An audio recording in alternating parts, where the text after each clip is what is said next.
जय श्री गोरक्ष। प्रिय श्रोताओं, आज आप सुनेंगे वाल्मीकि रामायण का भाग 82 तथा अयोध्याकांड का भाग 30।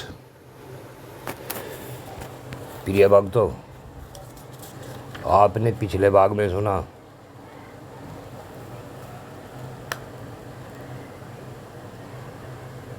कि भरत ने आकर जब श्री राम को बताया कि पिताजी स्वर्गवासी हो गए हैं, तब भगवान श्री राम ने सीता और लक्ष्मण के साथ उठकर मंदाकिनी नदी से जलांजलि दी। अब इससे आगे का भाग सुनो।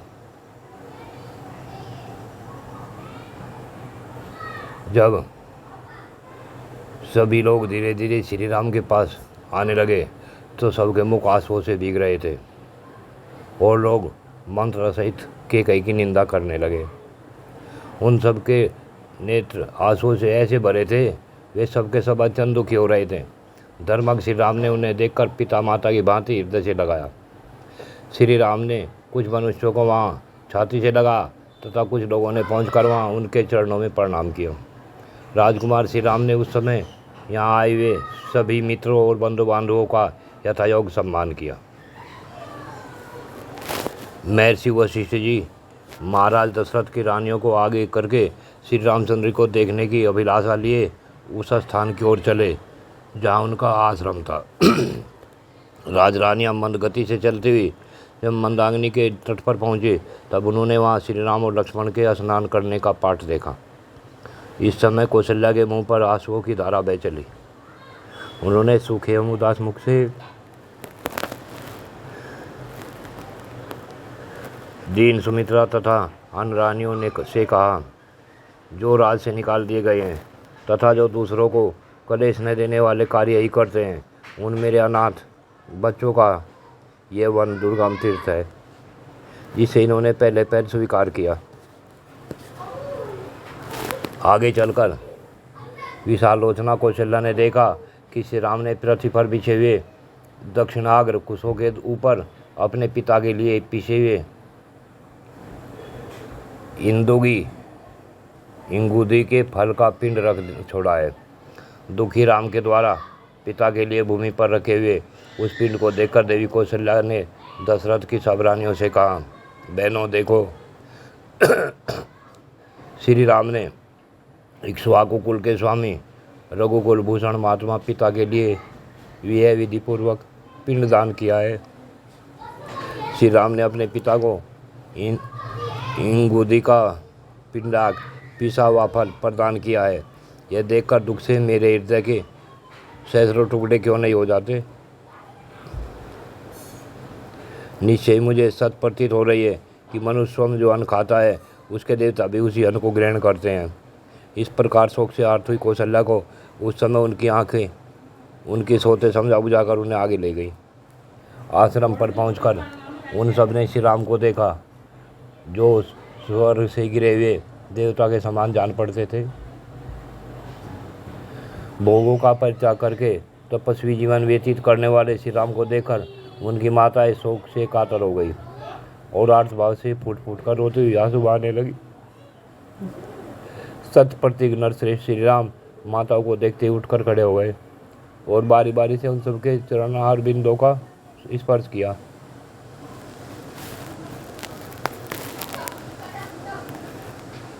विदेराज जनक की पुत्री राजा दशरथ की पुत्रवधू तथा श्री राम की पत्नी इस निर्जन वन में क्यों दुख भोग रही है।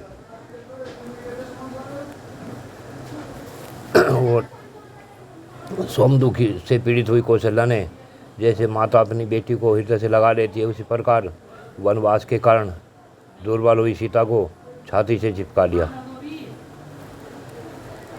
और शोकाकुल माता जब इस प्रकार विलाप कर रही थी, उसी समय भरत के बड़े भाई श्री राम जी ने वशिष्ठ के चरणों में पड़कर उन्हें दोनों हाथों से पकड़ लिया। अपने सूर्योदय से मिलकर बैठे हुए पुरुष सिंह, श्री राम आदि भाइयों की वह रात्रि पिता की मृत्यु के दुख के शोक से करते हुए ही व्यतीत हुई। सवेरा होने पर भरत आदि तीनों भाई सूर्योदय के साथ ही मंदाकिनी के तट पर गए और स्नान होम एवं जप आदि करके पुनः श्री राम के पास लौट आए। भरत ने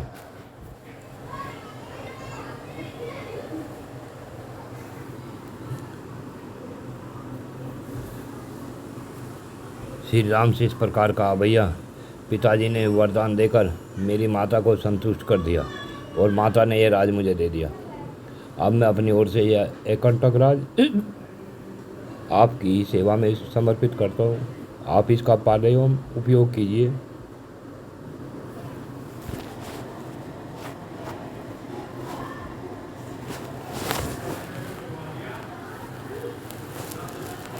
इस प्रकार श्री राम से राज ग्रहण के लिए प्रार्थना करते भरत की बात सुनकर नगर के भिन्न भिन्न मनुष्यों ने उसका भली भांति अनुमोदन किया।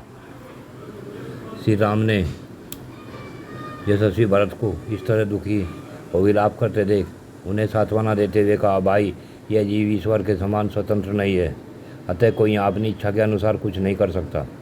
काल इस पुरुष को इधर उधर खींचता रहता है।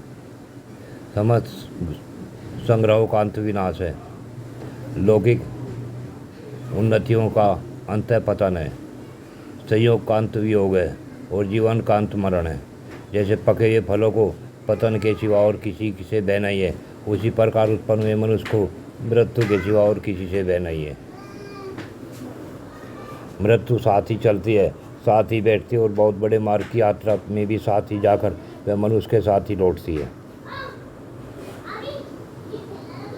इस संसार में कोई भी प्राणी यथा समय प्राप्त होने वाले जन्म मरण का उल्लंघन नहीं कर सकता। इसलिए जो किसी मरे हुए व्यक्ति के लिए संस्कार बारंबार शोक करता है, उसमें भी यह सामर्थ्य नहीं है कि वह अपनी मृत्यु को टाल सके। उस्ताद हमारे पिता धर्मात्मा थे। उन्होंने पर्याप्त दक्षिणाएं देकर प्राय सभी परम शुभकारक यज्ञों का अनुष्ठान किया था। उनके सारे पाप धुल गए थे, अतः वे महाराज स्वर्गलोक को गए हैं। हमारे पिता ने जराजीर्ण मानव शरीर का परित्याग करके देवी संपत्ति प्राप्त की है, जो ब्रह्मलोक में विहार करने वाली है। कोई भी ऐसा विद्वान जो तुम्हारे और मेरे समान शास्त्र ज्ञान संपन्न एवं परम बुद्धिमान है, पिताजी के लिए शोक नहीं कर सकता।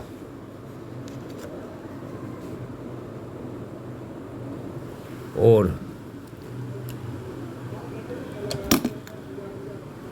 धीर एवं यशवान पुरुष को सभी अवस्थाओं में नाना प्रकार के शोक विलाप तथा रोदन त्याग देने चाहिए।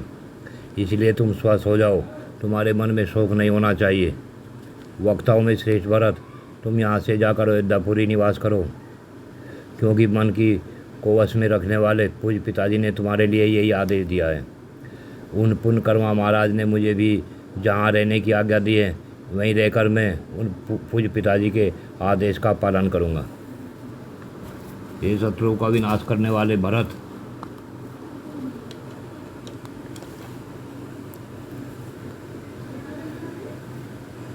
पिता की आज्ञा की अवहेलना करना मेरे लिए कदापि उचित नहीं है। ये तुम्हारे लिए भी सर्वदा सम्मान के योग है, क्योंकि वे ही हम लोगों के हितैषी बंधु और जन्मदाता थे।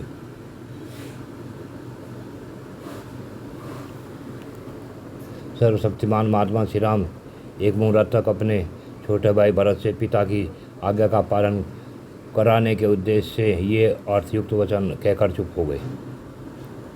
ऐसा अर्थयुक्त वचन कहकर जब श्री राम जी चुप हुए, तब धर्मात्मा भरत ने मंदाकिनी के तट पर प्रजा वत्सल धर्मात्मा श्री राम से यह विचित्र बात कही,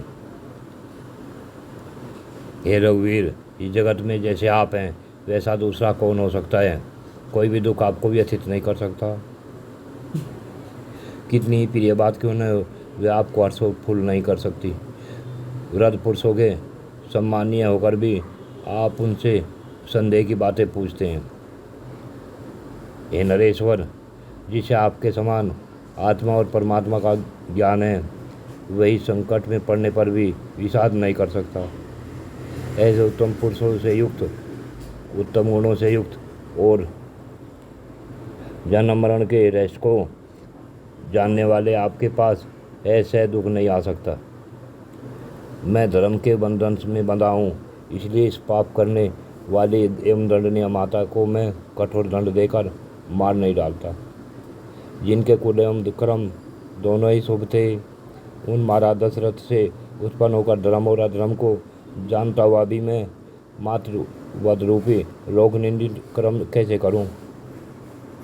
धर्म रघुनंदन, कौन ऐसा मनुष्य है जो धर्म को जानते हुए भी इस तरह का प्रिय करने की इच्छा से ऐसा धर्म और अर्थ से हीन कुत्सित कर्म कर सकता है?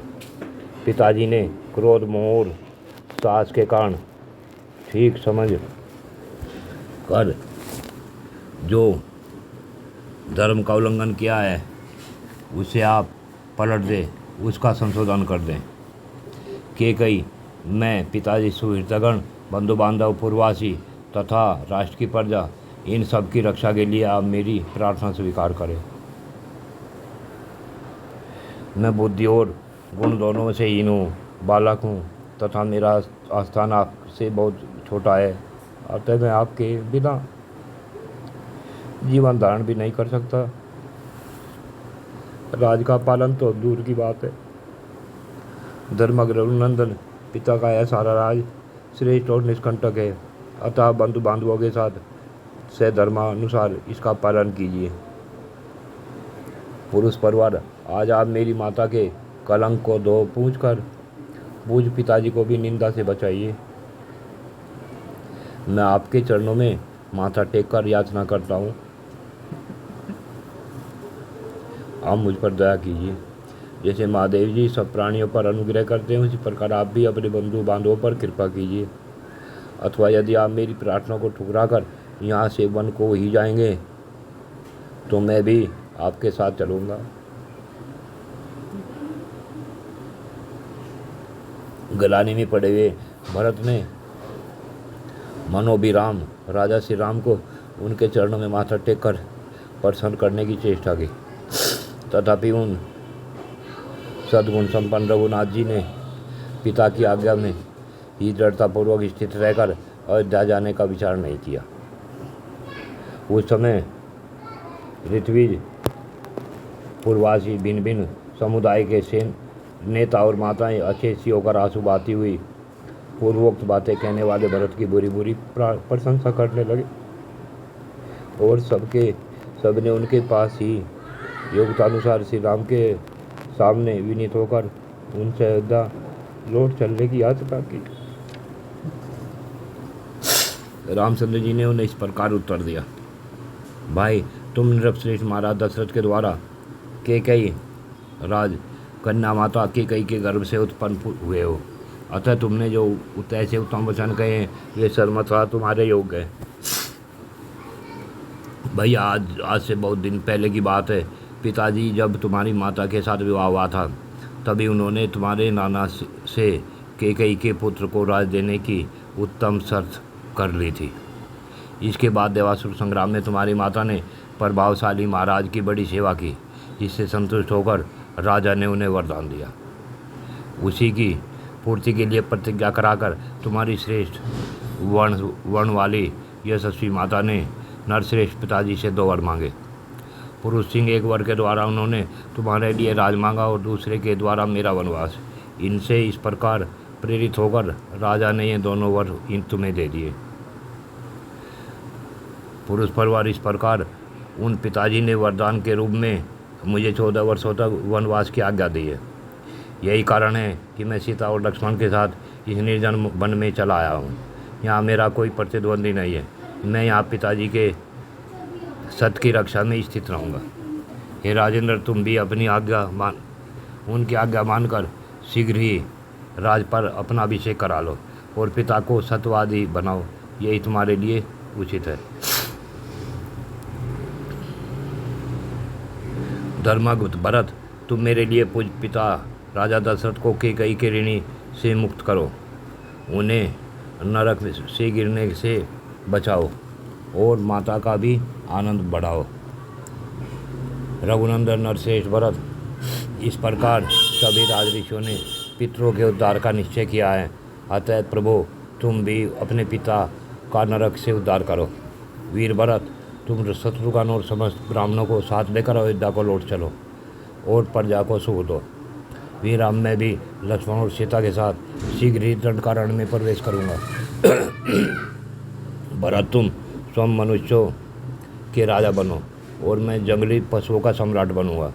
अब तुम अत्यंत हर्षपूर्वक श्रेष्ठ नगर अयोध्या को जाओ और मैं भी प्रसन्नतापूर्वक दंडकारण्य वन में प्रवेश करूँगा। भरत, अतुलित बुद्धि वाले शत्रुघ्न तुम्हारी सहायता में रहें और सुविख्यात सुमित्रा कुमार लक्ष्मण मेरे प्रधान प्रिय सहायक है। हम चारों पुत्र अपने पिता राजा दशरथ के सत्य की रक्षा करें, तुम विषाद मत करो। इस प्रकार भरत को समझा बुझाकर जाबाली ने श्री राम से कहा, हे रघुनंदन, आपने ठीक कहा, परंतु आप श्रेष्ठ बुद्धि वाले और तपस्वी हैं, अतः आपको गंवार मनुष्य की तरह ऐसा निरर्थक विचार मन में नहीं लाना चाहिए। संसार में कौन पुरुष किसका बंधु है और किससे किसको क्या पाना है, जीव अकेला ही जन्म लेता है और अकेला ही नष्ट हो जाता है।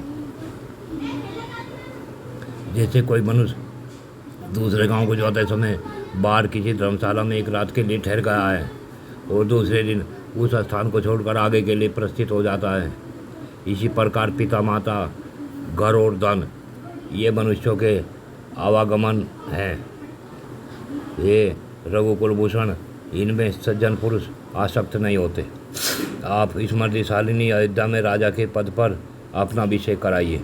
वह नगरी पुरोषित व्रत का नारी की भांति एक वेणी धारण करके आपकी प्रतीक्षा करती है। पिता जीव के जन्म में निमित्त कारक मात्र होता है। वास्तव में ऋतुगामी ऋतुमती माता के द्वारा गर्भ के धारण किए हुए वीर्य और रज का परस्पर संयोग होने पर ही पुरुष का यहाँ जन्म होता है। यदि यहाँ दूसरे का खाया हुआ अन्न दूसरे के शरीर में चला जाता हो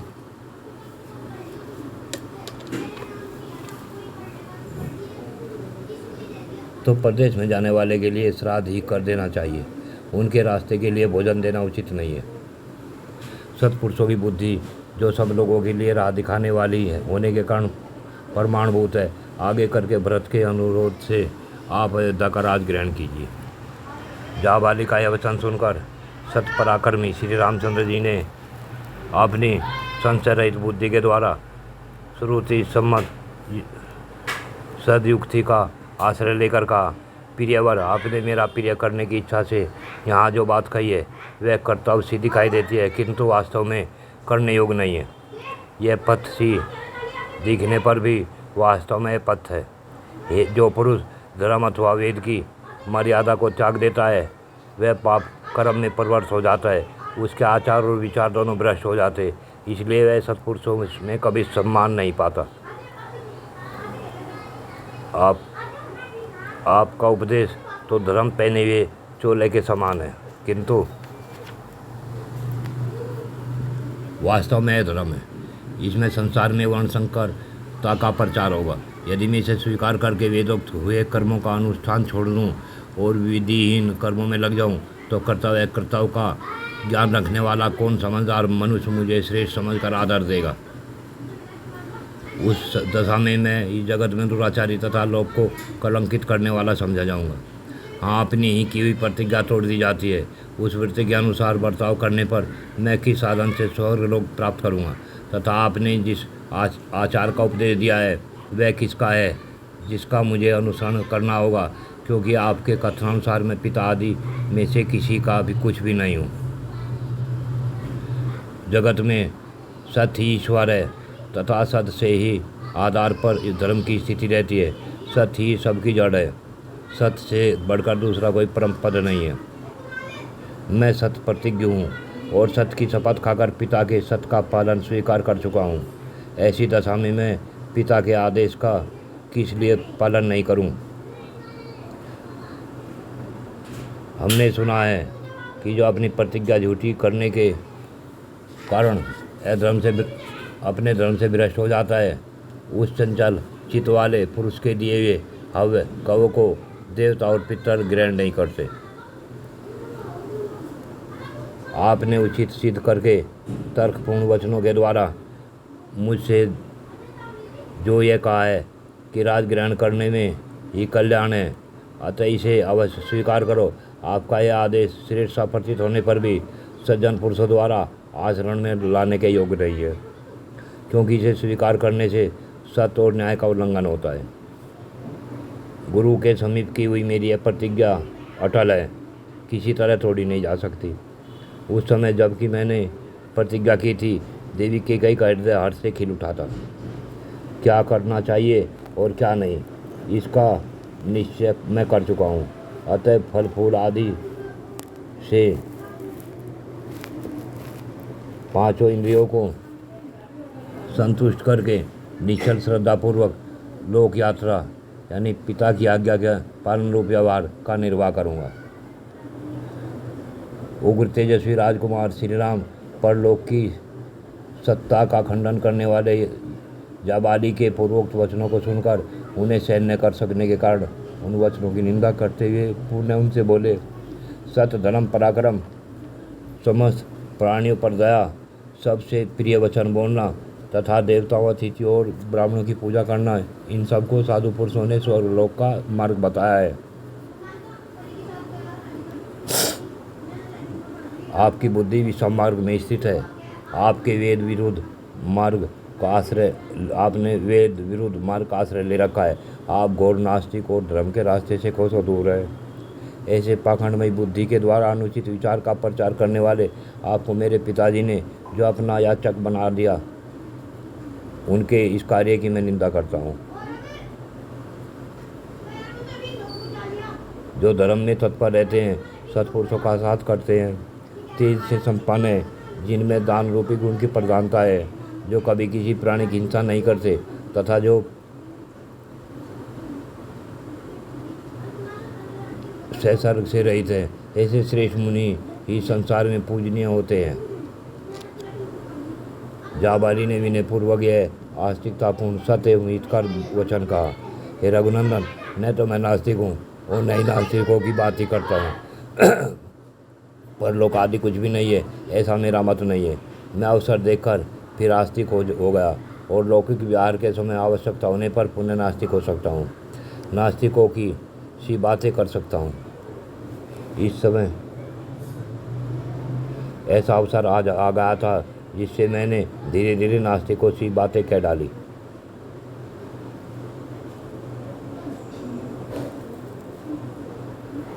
प्रिय श्रोताओं, आज की कथा यहीं पूर्ण होती है। आगे कथा अगले भाग में। जय शिव गोरक्ष।